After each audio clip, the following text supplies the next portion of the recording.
జరగడం జరిగింది సార్.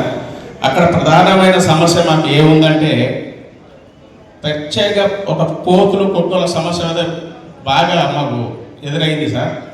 అట్లాగనే మాకు మున్సిపాలిటీలో కార్మికులు ఉన్నారు సార్, వాళ్ళకి కనీసం 8-9 నెలల జీతాలు ఇవ్వలేని పరిస్థితి ఉంది.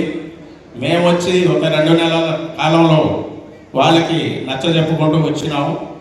కానీ ఈ 2 నెలల కాలంలో మాకు మున్సిపాలిటీ కమిషనర్ గారు లేకపోవడం అదొక మాకు కొద్ది సమస్య ఎదురైంది. అది మొన్ననే కొత్తగా అలాట్మెంట్ చేశారు కాబట్టి వారు మన సోమవారం నాడు జాయిన్ అవుతారని తెలియపరిచారు. కానీ మాకు ఇంకొక సమస్య కూడా ఉంది సార్, డంపింగ్ యార్డ్ సమస్య కూడా ఉంది. మరి మా ఎమ్మెల్యే మేడం గారికి తెలియజేయడం జరిగింది, మంత్రి గారికి తెలియజేయడం జరిగింది, మరి పోయిన మన కలెక్టర్ గారికి కూడా తెలియజేయడం జరిగింది సార్. అదొక సమస్య, ప్రధానమైన సమస్య ఉంది. కాబట్టి మీకు కొంచెం మీ దృష్టికి తీసుకెళ్తున్న ఒక చిన్న రిక్వెస్ట్ సార్.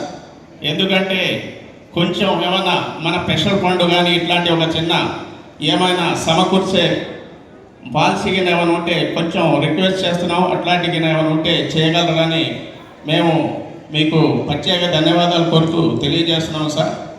అట్లాగనే ఇందాక ఒక మిత్రుడు చెప్పినట్టు మనకు మిషన్ భాగీరథ డ్రింకింగ్ వాటర్ సమస్య అయితే ఉంది, ప్రధాన అది కూడా సమస్య ఉంది సార్.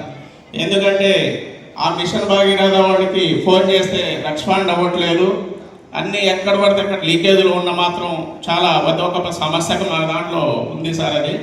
కాబట్టి దయచేసి మీరు కొంచెం దాని మీద కూడా కొద్ది ఒక దృష్టి పెట్టగలరని కోరటం జరుగుతుంది సార్. ఎందుకు నేను సెలవు తీసుకున్నాం, ప్రత్యేక ధన్యవాదాలు తెలియజేస్తూ కొంచెం దాన్ని దృష్టి పెట్టగలరని కోరుతున్నాను.